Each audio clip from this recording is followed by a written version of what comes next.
Okay guys, so you thought you could get away from me having to listen to me for one day, but it turns out that you can't. I'm going to look really briefly at a good definition. I wanted to make sure we understood what that really meant. I have a statement up here at the top. It says, if two angles are a linear pair, they are adjacent and supplementary. And you notice that we wrote the converse and the inverse and the contrapositive, and then we wrote a biconditional. Looking at that, the first statement, if two angles are a linear pair, they are adjacent and supplementary.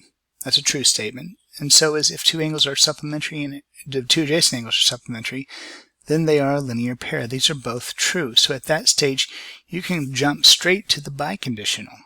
Okay? And that biconditional, two angles are a linear pair if and only if they are adjacent and supplementary. This is a true statement, and this is a very good definition, because if you think about it, if you read it, either way you read it, it's going to be the same. If you said if two angles are adjacent and supplementary, then if and only if they are a linear pair, that is true. Okay? So I want to make sure we understand that. And let's just look at a few examples and say which of the following are good definitions. Now the first one says a rectangle is a quadrilateral with 4 right angles. Okay?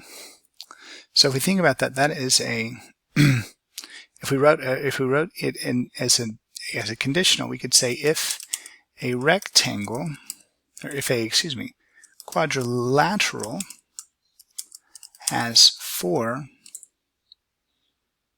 is a rectangle, then it has 4 right angles. If we wrote it the other way, if a quadrilateral has 4 right angles, then it is a rectangle.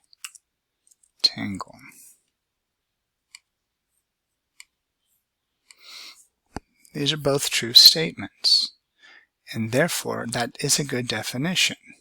So our biconditional form would be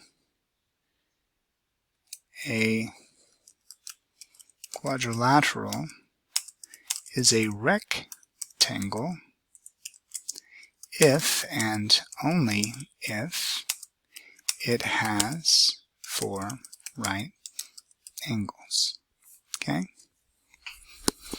Now let's look at the next one. It says if a midpoint of the segment is the same distance from each endpoint. Okay?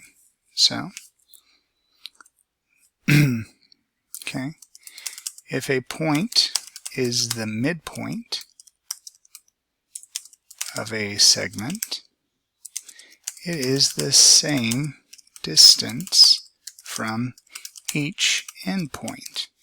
Now if you think about what a midpoint is, that should be kind of clear. We have a point here, right? And these are the same distance. So this is our midpoint of our segment AB. And M is the same distance from A as it is from B.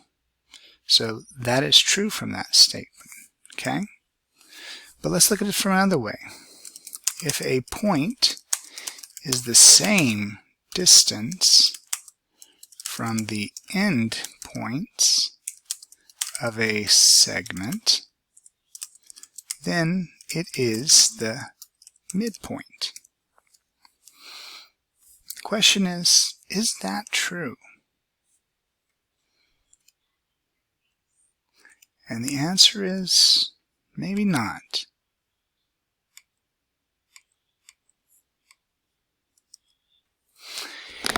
Here we have a situation where we have a point C, and point C just so happens to be the same distance from B as it is from point A. And point C satisfies the first criteria. If a point's the same distance from the midpoint, then it is from the endpoint, so it's the midpoint.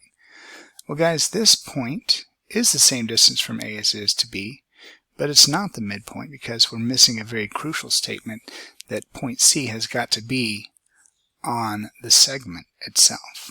Okay? So, this is not a good definition, although it looks like it might be a good definition. It's close, but it's not.